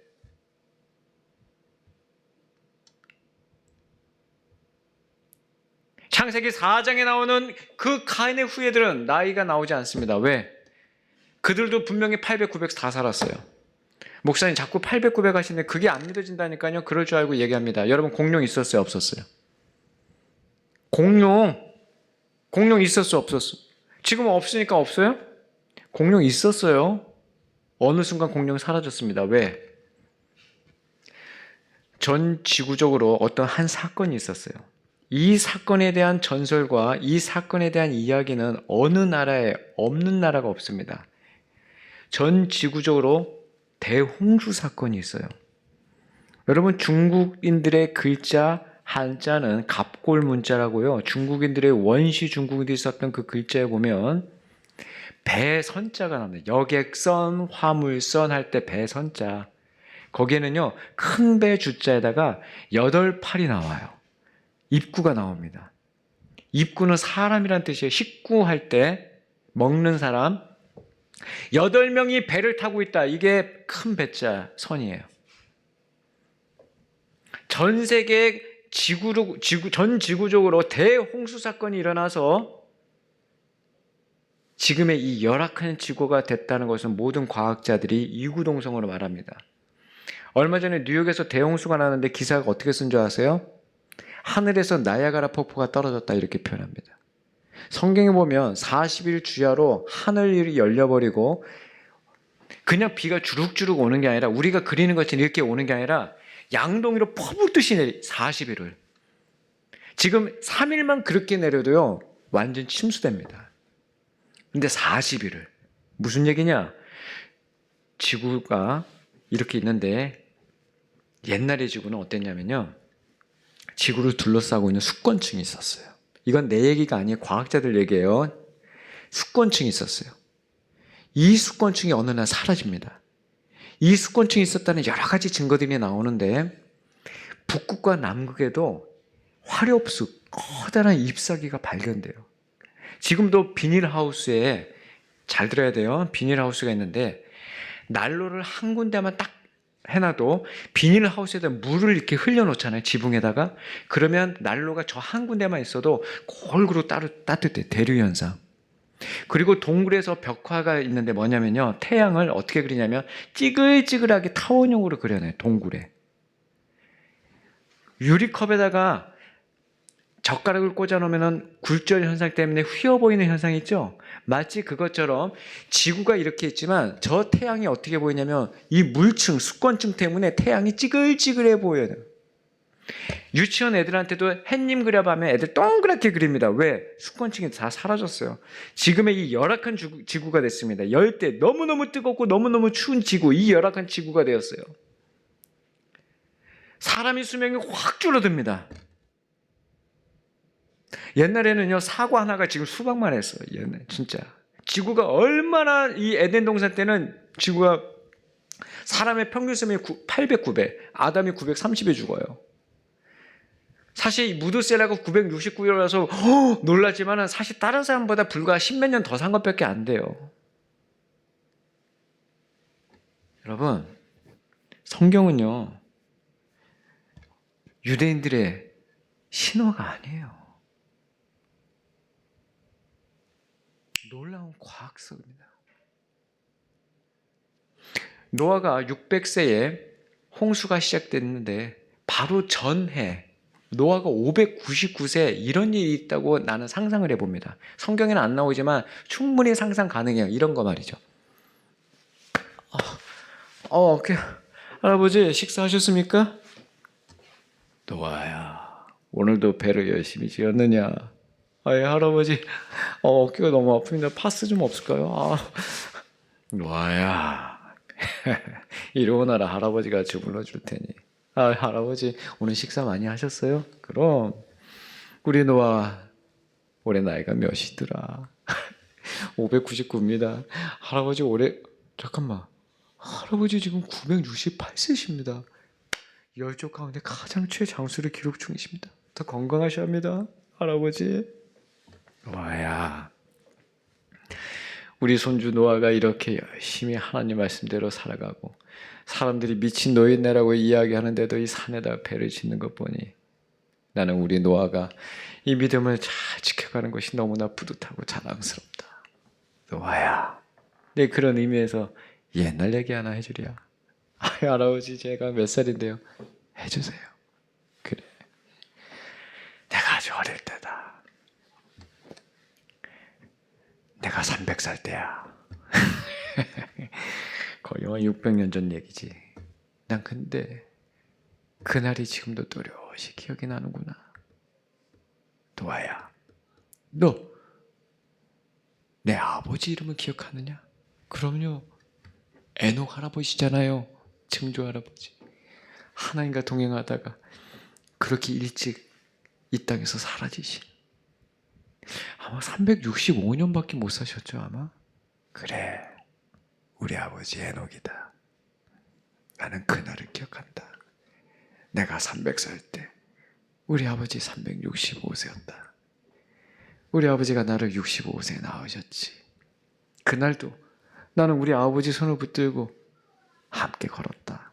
랄랄랄라. 나는 그날의 그 공기, 그 파란 하늘, 그 구름도 다 기억이 난다. 하늘을 나는 그 새들, 향긋한 플레움, 저기 대가리를 흔들고 가는 브라키로사우루스 다 기억이 나. 노아야, 너는 사람의 발이 땅에서 떨어진다는 것을 믿느냐? 아니요. 어떻게 떨어집니까? 나는 그날 봤다. 우리 아버지 발이 갑자기 땅에서 떨어졌어. 어? 아버지, 아버지, 무두셀라야, 네 이름의 뜻이 뭐지? 저 창 던지는 자요. 제가 죽으면 이 세상이 끝난다면서요. 네 이름의 뜻처럼 우리 가문은, 우리 셋의 가문은 하나님의 말씀대로 살아야 한다. 무두셀라야, 나는 이렇게 하나님과 일평생 동행하다가 하나님 품에 안기는구나. 무두셀라야, 사랑한다. 저도요, 아버지. 그 나라에서 봬요. 노아야, 그 배를 완성해라. 많은 사람들이 조롱하고 놀려도 그 배를 완성해야 된다. 노아야, 그리고 암수, 정갈한 한 쌍을 다 실어라. 다 실어야 한다. 그 방주는 구원의 방주다. 네, 할아버지. 네, 할아버지. 브라키로사우루스 너무 커요. 그거 어떻게 실죠? 자식아, 알을 넣어. 그거 알 낳는다. 알을 집어넣으면 돼. 새끼죠. 할아버지, 물고기들을 어떻게 넣죠? 수족관 시설 어떻게? 물로 심판한다. 굳이 넣을 필요가 있을까? 여러분, 노아의 방주 그동안 어떻게 생각했어요? 방주 한번 봅시다. 축구장만 합니다. 방주는 사각이란 뜻이에요. 사각형 배예요. 지금도 과학자들이, 조선업자들, 배를 만드는 사람들이 가장 과학적인 설계 방식, 규격이라고 얘기합니다. 40일 주야로 물이 들어찼을 때 방주만 떴습니다. 아라라산에 떴어요. 지금이 터키 지역이에요. 그리고 거의 1년 후에 방주의 문이 열리고 노아의 식구 8명이 재창조, 리크리에이션, 하늘에는 무지개가 걸립니다. 여러분, 무지개가 영어로 무슨 뜻이에요? 레인보우. 보우가 무슨 뜻이에요? 우리 양궁 잘했죠? 활이 심판이라는 뜻이에요. 하늘에 걸려있는 그 심판, 다시 물로 심판하지 않겠다는 하나님의 약속과 동시에 다시 오실 예수 그리스도를 예표하는 것이 무지개예요.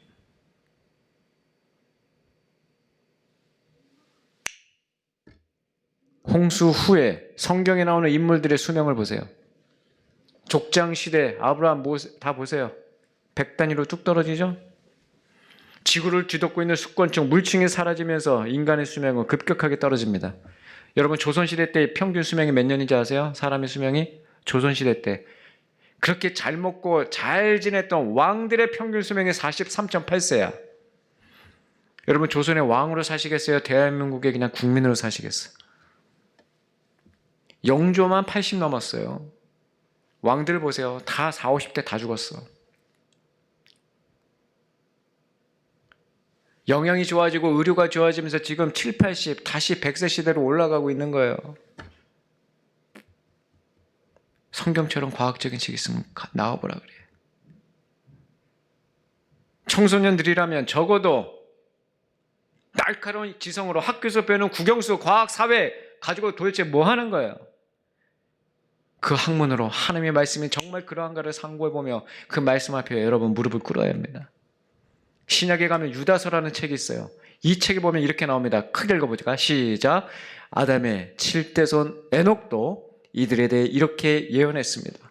보라, 주께서 그의 수많은 성도들과 함께 임하셨으니 이는 모든 사람을 심판하시고 그들의 경건하지 않게 행한 모든 불경건한 행실과 경건하지 않은 죄인들이 주를 대적해 말한 모든 모욕적 언사들을 뭐하는 것이다?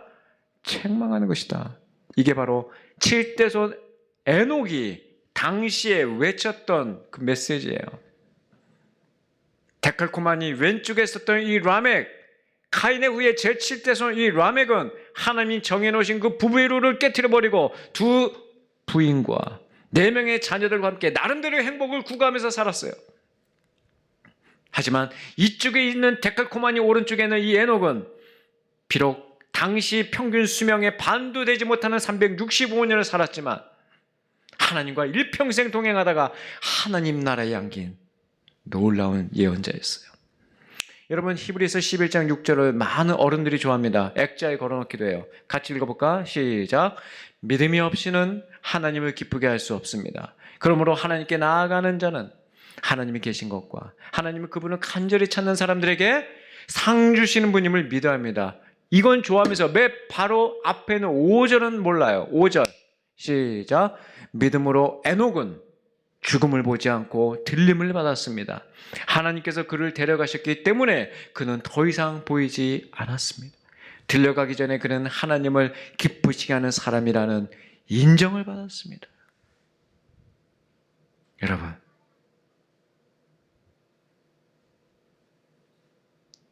평균 수명 지금 100세로 가고 있는 이 시대에 40살에 죽었다면 한 남자가, 그것도 한 가장이, 그것도 한 여자아이의 아빠가, 한 아내의 남편이 40에 죽었다면 그거 어떻게 생각하세요? 근데 그 남자는 교회를 어릴 때부터 열심히 다녔던 교회 오빠예요. 바로 영화 교회 오빠의 주인공 이관희 집사입니다. 저희 교회 집사님이에요. 그분의 일화는 지금 영화로도 나왔습니다. 책으로도 나왔어요. 그분은 고려대학교라는 명문대학을 졸업하고 현대라는 대기업에 들어가서 딸과 함께 정말 이제는 행복한 삶을 막 시작하는, 남자 나이 40이면 딱 행복할 나이입니다. 30대까지 열심히 달려왔어요. 이제 40이면 조금 딸의 재롱도 보면서 이제 좀 안정권에 들어서 평안하게 행복하게 살려고 하는데 하나님이 암으로 데려가 버리셨어요. 이거 어떻게 생각해요? 저주야?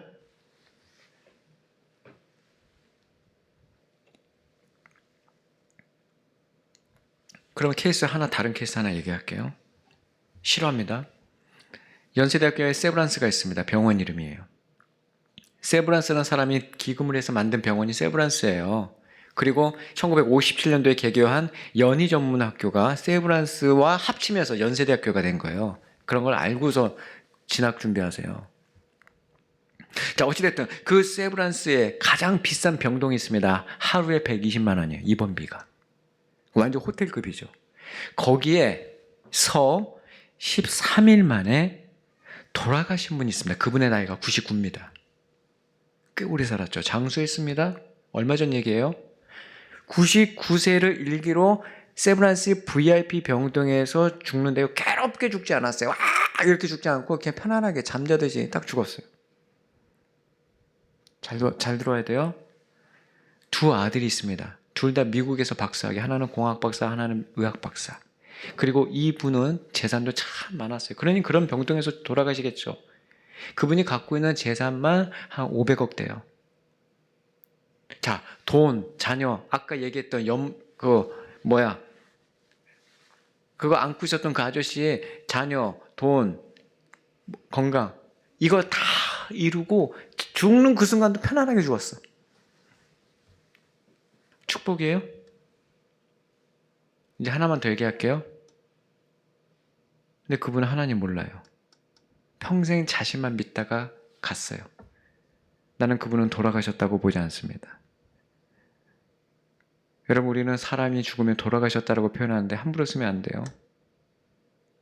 그분은 죽어버린 겁니다. 99세를 이 땅에서 살다가 죽어버린 거예요. 그러나 비록 이 땅에서 40세에 그 고통스러운 암으로 육신의 장막을 벗었지만 이관희 집사님은 하나님 나라로 돌아갔습니다. 이 땅에서 몇 년 사냐가 중요한 게 아니에요. 이 땅에서 오래 살았다는 것은 그만큼 기회를 많이 주신 거고 사명을 감당할 기회를 주신 거고 그 기회를 통해서 하나님께서 영광을 받으시겠다는 거예요. 건강? 그만큼 그 건강, 그 체력, 그 근육으로 뭘 할까를 고민해야지. 그 건강을 가지고 기름칠을 바르고 나 이렇게 건강하다, 그게 의미가 있어요? 직업, 학력? 나 이렇게 공부 많이 했다, 나 이렇게 잘났다, 그거 뽐내려고 그 학위 받은 거예요? 그 학위를 가지고, 그 재능을 가지고, 그 은사를 가지고 하나님과 연결이 돼야지 비전인 거지. 직업이 비전입니까? 그러면 직업이 바뀌면 비전이 바뀐 거예요? 어떻게 교회에서도 비전을 직업으로 얘기합니까? 넌 비전이 뭐니? 저 의사인데요. 그게 말이야? 의사를 통해서 어떻게 하나님 나라를 이 땅에 구현할 것인가, 그 얘기를 해야 될 거 아니에요. 너 비전이 뭐니? 저 교사인데요. 그럼 뭐야? 뭐 철밥그릇으로 정년까지 그냥 무탈하게 내 인생 가겠다, 그게 비전이에요? 교사라는 직업을 통해서 내 교실에서 학생들에게 하나님 나라를 소개하겠다는 그 이야기까지 나와야지 비전인 것이지. 요셉의 비전이 애굽의 총리였습니까, 여러분? 아니에요. 요셉의 비전은 생명 살리는 거였어요. 하나님이 비전이었어요. 따라서 우리 그리스도인들의 비전은 다를 수가 없습니다. 우리 그리스도인의 비전은 하나님이에요. 직업이 아닙니다. 하나님이 바라보시는 그 시선이 우리의 비전이 되어야 될 줄 믿습니다. 비전은 보다란 뜻이에요. 멀리 있는 것을 보다, 그게 텔레비전이에요. 알고 나서란 말이야. 독수리의 비전을 아세요? 하늘을 나는, 한번 날개짓하면 3km를 할강하는 그 독수리의 비전을 아시냔 말이에요. 3km 앞 땅에 있는 그 쥐를 정확히 발견하고 낚아챕니다. 이게 독수리예요. 하늘을 나는 하늘의 제왕 독수리. 우리가 그 독수리인데, 우리가 독수리 새끼거든요. 예수가 독수리예요. 진리가 너희를 자유케 하리라. 연세대학교의 상징이 독수리예요. 예수 그리스도가 독수리. 독수리 등에 올라탄 우리는 새끼 독수리예요. 그런데 우리는 닭처럼 살고 있어. 여러분, 닭의 인생을 아세요? 닭도 셉니다. 여러분 알아요? 닭이 새인 거? 근데 닭은 결코 하늘을 안 봐. 늘 이러고 있어. 주인이 땅에다 뿌려놓은 그 머리만 이러고 있어. 하늘 딱 한 번 봅니다. 닭이 언제 보는 줄 알아? 냄비에 들어갈 때 주인한테 닭 날개가 잡혀가지고 뒤집어서 갈 때, 그때서 하늘이 있네? 그리고 털 뽑혀서 냄비에 들어가는 거야. 미운 오리 새끼 우아 알고 있죠? 백조인데 오리 틈에서 미흡다라고 착각하지 마세요. 여러분, 독수리예요. 세상 사람들은 땅에 있는 것, 돈과 건강과 자신의 힘으로 자신의 행복을 구가하면서 그렇게 모의를 바라보면서 열심히 나름대로 그 짓 하고 있어요. 우리는 하늘을 바라봐야 합니다. 비록 땅에 발 딛고 있는 사람이지만 우리가 속한 곳은 하늘이기 때문이에요. 우리는 하나님 나라로 다시 돌아가는 존재입니다. 다시 생각해 봅시다. 우리는 Where did I come from? 우리는 하나님 나라에서 왔어요.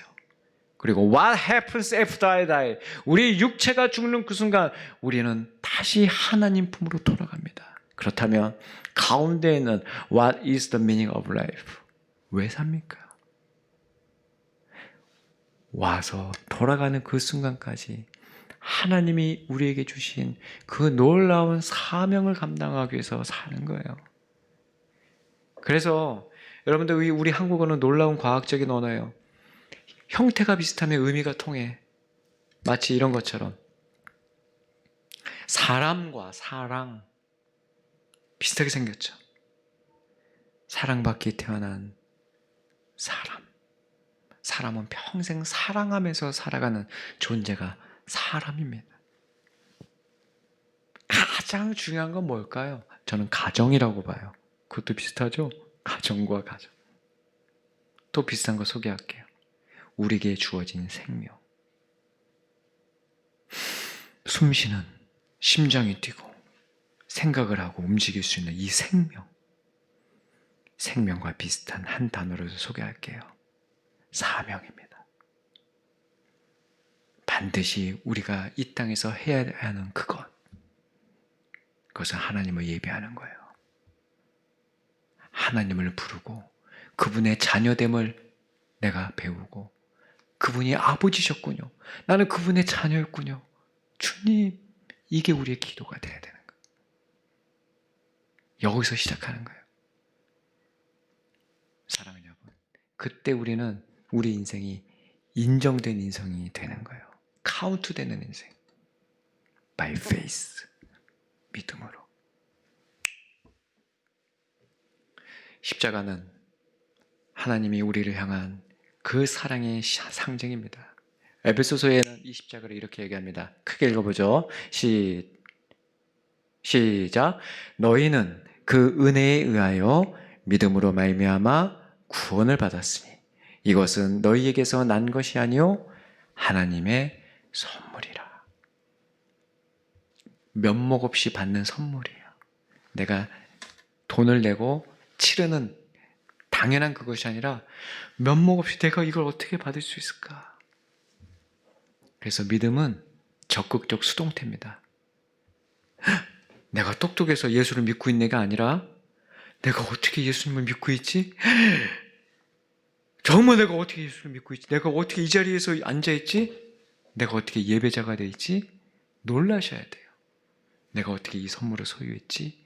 놀라셔야 돼요. 이것이 바로 우리의 특권이에요. 그럴 때 우리는 이 세상을 본받지 않고 변화될 수 있는 거예요. 아까도 얘기했듯이 이 땅은 죄로 오염된 카인의 후예들이 세상을 잡고 있어요. 공중 권세를 잡고 있는 더러운 악한 영들 속에서 하나님이 우리를 이 땅에 보내셨어요. 그래서 우리는 배워야 돼. 이 세상을 본받지 않고 하늘에 속한 하늘의 백성으로 이 땅에서 그리스도로 내가 변화되는 것을 배워야 돼요. 그래서 체인지는 체인지가 돼야 돼. 체인지 몸을 입고 오신 하나님을 알 때야 우리는 진짜 변화에 이룰 수 있다는 거예요. 그게 뭐예요? 십자가예요. 몸을 입고 오신 하나님, 예수님을 알아야 합니다. 힘써 예수님을 알아야 돼요. 나는 우리 가평교회 우리 중고등부 친구들이 힘써 여호와를 알기를 축원합니다. 그분을 깊이 사랑하십시오. 데칼코마니아 왼쪽에 있는 이 라멕처럼 나름대로의 행복의 가치관을 가지고 에이 필요 없어 난 2명의 여자가 내 부인이 돼야 돼. 하나님이 뭐야 도대체 내 인생의 걸림돌이야. 그 인생으로 갈 것이야. 아니면 에녹처럼 하나님과 동행하며 자녀들을 낳았더라.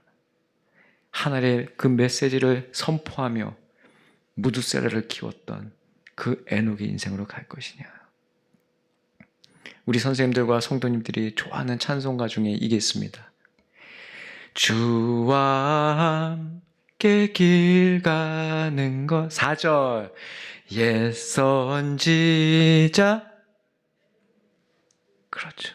그 에녹. 우리 그 옛 선지자 에녹처럼 주와 함께 일평생 함께 걷는 동행하는 여러분 되시기를 주의 이름으로 축원합니다. 아멘. 그 찬송가와 비슷한 계통의 찬양이 하나 있어요. 내 모습 이대로라는 찬양인데요. 오늘 이 찬양 같이 함께 부르고 몇 가지 기도하고 오늘의 집회를 마무리할까 합니다. 내 모습 이대로, 내 모습 이대로.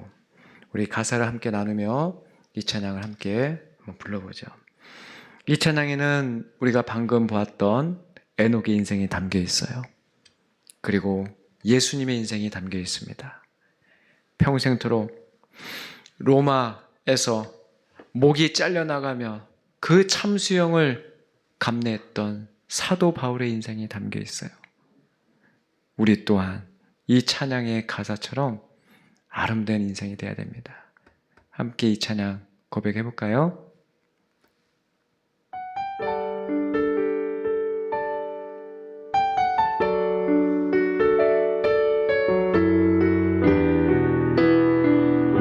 내 모습 이대로, 내 모습 이대로 사랑하시네. 연약함 그대로 사랑하시네. 나의 모든 발걸음 주가 하시나니 날 인도하소서. 내 모습 이대로 사랑하시네. 연약함 그대로 사랑하시네. 나의 모든 발걸음 주가 하시나니 날 인도하소서. 날 인도하소서. 주의 날개 아래 거하는 것, 주의 임재 안에 거하는 것, 나의 가장 큰 소망, 나의 가장 큰 은혜, 주와 함께 동행하느니 주의 날개 아래 거하는 것, 주의 임재 안에 거하는 것, 나의 가장 큰 소망, 나의 가장 큰 은혜, 주와 함께 동행하느니. 아멘. 우리 함께 눈을 한번 감아 보실까요? 오늘 1시간 반 동안 우리 말씀을 잘 경청해 주셔서 감사합니다. 여러분, 이 경기도 가평 지역, 이 아름다운 땅이라는 곳에 살면서 어떤 생각을 했습니까? 나 저 서울 대도시에서 살아야 되는데 왜 여기서 이렇게 살고 있을까? 왜 우리 가정은 이럴까? 좀 돈 좀 더 많았으면 더 좋겠다. 좀 근사한 아파트에서 50평 되는 데서 살고 좀 이렇게 좀 폼나게 살면 얼마나 좋을까? 왜 나 성적이 이거밖에 안 되고 왜 외모는 왜 이러지? 얼굴은 거울 볼 때마다 정말 짜증나고 다시 태어나야 되나? 여러분, 그렇게 비교하면서 열등감과 우월감 속에서 왔다 갔다 했나요? 여러분, 비교는 딱 이행시로 정리하면 됩니다. 비참해지거나 교만해지는 게 비교예요. 하등 쓸데없는 게 비교입니다. 여러분, 하나님께서 여러분들이 창조하시고 보시기에 좋았더라, 가장 만족해 하시고 안식에 들어가실 정도로 완벽하게 만들어 놓으신 것이 여러분이에요. 마스터피스, 걸작품입니다. 이 땅에 하나밖에 없는 내 걸작품, 그것이 바로 여러분이, 하나님이 보시는 여러분이에요. 만약에 여러분을 그 비교라는 틀에 가둬놓고 원망과 불평과 짜증으로 인생을 허비하고 있다면 하나님께 가장 큰 죄를 짓고 있는 겁니다. 여러분은 하나님의 걸작품이에요. 그렇게 빚어놓으시고 만드시고 창조하신 하나님께서는 여러분들을 초대하십니다. 그분의 강한 팔과 의로운 오른손을 여러분에게 뻗어내시고 내 손 잡아줄래? 내 손 붙잡고 네 인생 걸어가자. 나와 함께 걸어가자. 여러분, 그것이 동행입니다. 동행은 내 힘으로 가는 게 아니라 하나님 손 붙잡고 가는 거예요. 따라가는 겁니다. 힘쓰지 마세요. 여러분, 포도 열매 맺으려고 힘쓰는 거 아닙니다. 그냥 붙어 있으면 되는 거예요. 포도 열매는 가지가 맺고 뿌리가 맺는 겁니다. 아니 줄기가 맺는 거예요. 여러분, 그냥 가지예요. 그냥 붙어 있으면 돼. 줄기에 그 무거운 포도를 그 매달 수 있는 힘까지 주십니다. 그분이 하나님이세요. 이 수련회를 통해서 여러분들은 뭘 기대했습니까? 오늘 이거 하나 붙잡고 갑시다. 하나님, 이제 15년, 16년, 17년 이 10대를 살아가면서 저에게 짐처럼 어깨에 놓여진 이 짐들, 제가 홀로 외롭게 고민스럽게 눈물로 지고 가는 것이 아니라 우리 예수님께 다 내려놓고 검색 결과는 다음과 같습니다. 예수님 손 붙잡고 그렇게 가는 것입니다. 하나님, 이번 수련을 통해서 나는 내 인생 홀로 짐된 인생으로 가는 것이 아니라 예수님 손 붙잡고 가는 인생임을 깨닫고 또 그렇게 살겠습니다. 나름대로의 행복을 구가하지 않고 참 행복은 하나님과 함께 걷는 것임을 깨달았으니 주님 손 놓지 않게 도와주시옵소서. 내가 비록 연약하지만 이 모습 이대로 받아주시는 하나님 품에 안기겠습니다. 하나님, 저를 받아주시고 저와 함께 이 길 걸어가 주시옵소서. 여러분, 큰 목소리로 기도하지 마세요. 괜히 소리 높이지 마세요. 속삭여도 좋고 조용히 침묵으로 해도 좋고 자신의 마음에 새기는 기도를 하십시오. 함께 기도할 때 하나님과 동행하겠습니다. 나를 창조하신 그 하나님 앞에 응답하겠습니다. 하나님 손 붙들겠습니다. 그렇게 기도하며 나갑시다. 하나님 아버지, 하나님 아버지, 하나님 아버지, 하나님 내 인생에 붙잡아주시고 붙잡아주시는 하나님의 손을 원했습니다. 그 에녹의 인생이 내 인생이 되게 도와주시고 하나님, 이제 평생 나를 붙들고 괴롭혔던 그 슬픔의 순간, 그 눈물의 순간들이 더 이상 나 옆에 놓이지 않고 하나님 옆에 있음을 깨닫게 하시옵소서. 인생의 즐거움 앞에 근심 앞에 하나님 아버지 헛되이 살아왔던 모든 인생을 주 앞에 내려놓게 도와주시고 아버지 하나님을 아버지 하나님의 삶의 내비게이션으로 가는 저희가 될 수 있도록 인도하여 주시옵소서. 도와주시옵소서. 잘하셨어요. 우리 한 번 더 기도할 때, 여러분, 인생은 속도가 아닙니다. 방향입니다. 저도 안양에서 이곳으로 올 때 그냥 엑셀레이터 밟지 않았습니다. 내비게이션을 켰습니다. 내비게이션의 지시대로 저는 순종하면서 여기까지 안전하게 도착했습니다.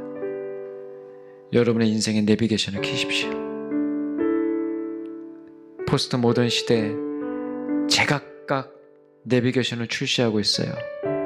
우리는 그 모든 내비게이션을 다 내려놓고 성경이라는 내비게이션, 하나님의 말씀이라는 내비게이션을 켜야 됩니다. 그 말씀은 우리를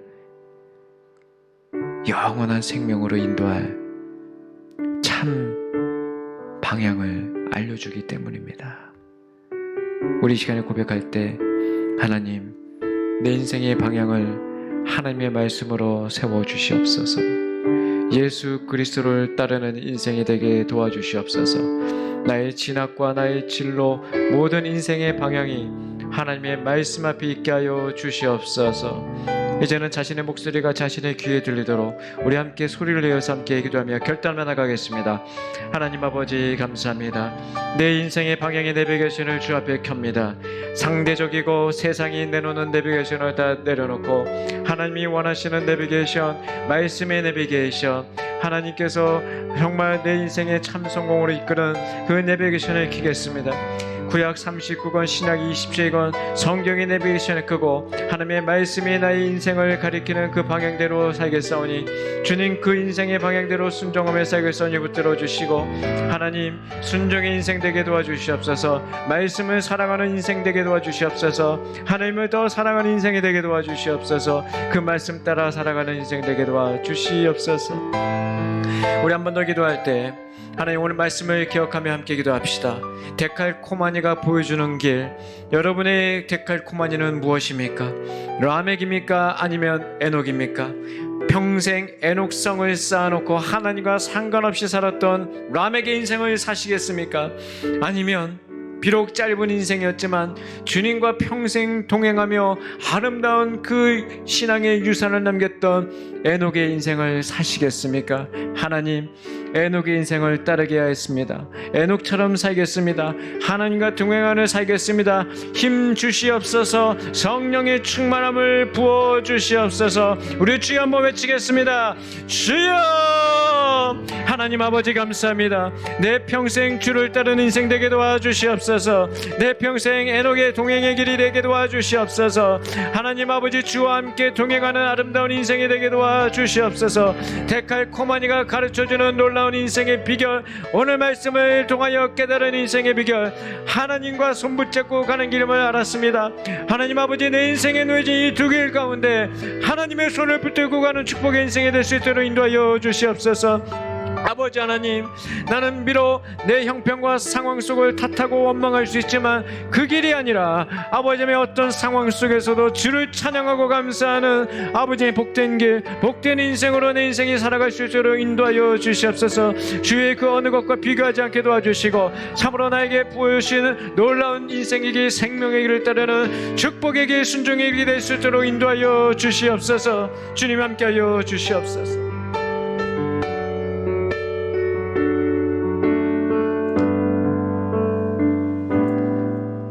하나님 아버지, 감사합니다.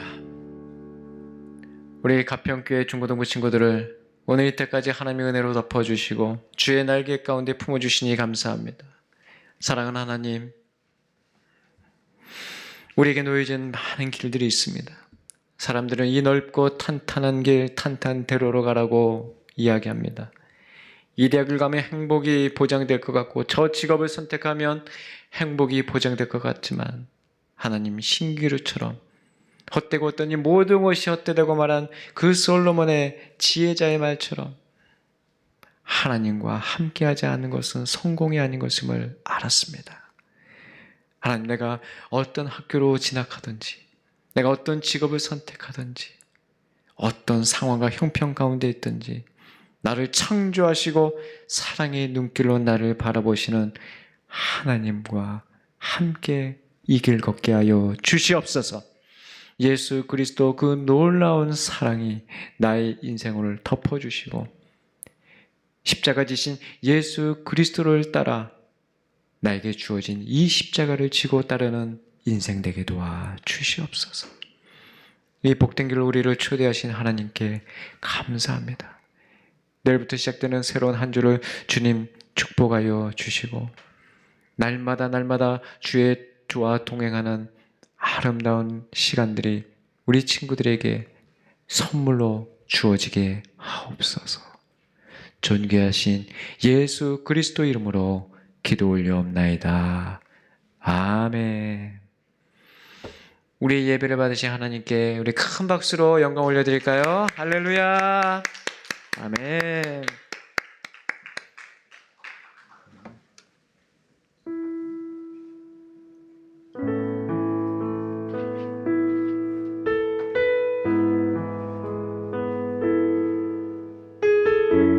하나, 둘, 셋.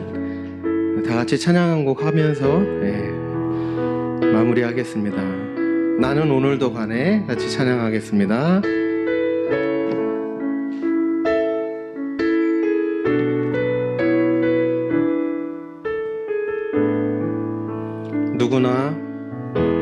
누구나 무거운 짐을 지고 가는 길, 아무도 끝을 알 수 없네. 사랑의 노래는 점점 희미해지고 내일의 두려움 넘치지만 나는 오늘도 가네. 주님의 사랑의 주님, 사랑의 주님이 나를 부르신 그 길, 나의 힘으로 갈 수 없네. 믿음의 길 위에 주가 예비하시니 십자가 사랑 의지하여 나는 오늘도 가네. 주의 영광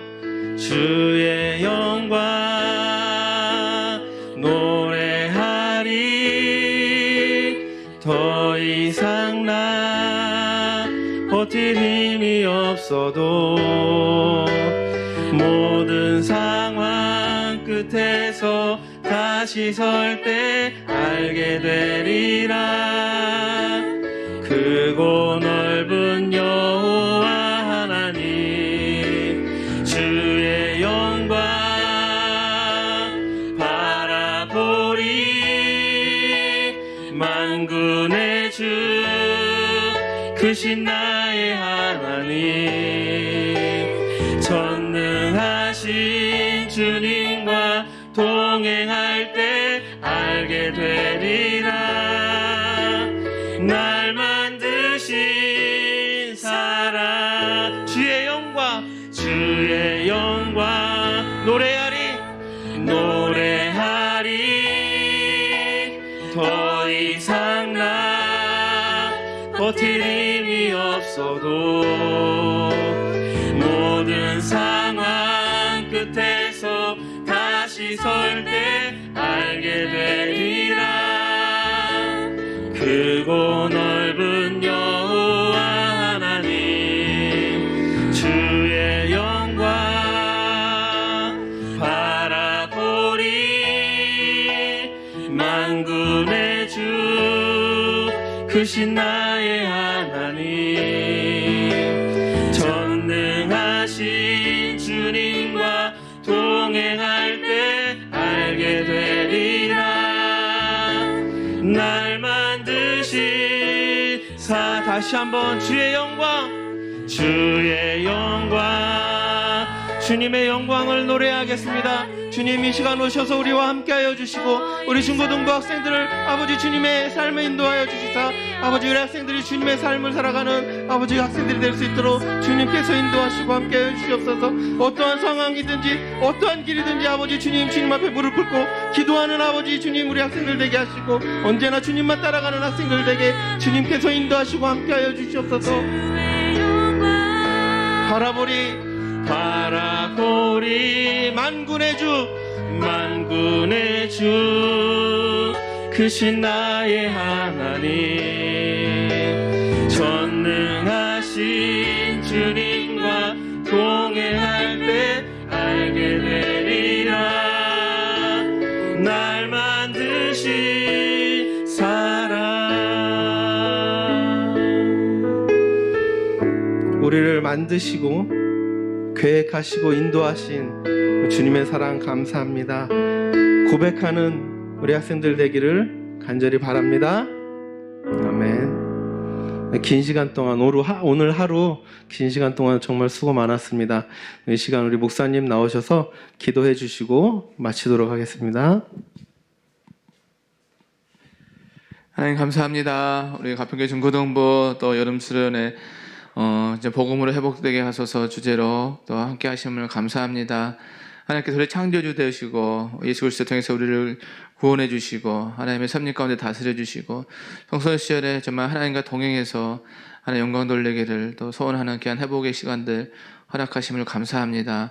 이 받은 은혜와 사랑이 주님이 오실 그날까지 이 땅에 귀한 열매 맺어갈 수 있도록 축복해 주시고 오늘도 받은 은혜와 사랑이 내 친구들과 또 가족들에 전해져서 우리가 있는 그곳이 천국이 되게 도와주시고 우리 중고등반에서 한 단계 더 믿음의 성장을 이루어가고 그를 통해서 하나님의 나라가 곳곳에 흘러갈 수 있는 우리 축복의 통로 다 될 줄 믿사옵고 오늘 모든 일정 가운데 함께 하신 주님을 찬양하옵고 수고하신 한 분 한 분 또 부자님 밑에 모든 선생님들 또 임원들 또 찬양팀 함께 참여해서 귀한 시간 함께한 우리 친구들 한 명 한 명을 평생을 주께서 축복해 줄 믿사옵고 모든 영광 주께 올려드리오며 사랑 많으신 예수님 이름으로 감사하며 기도 올리옵나이다. 아멘.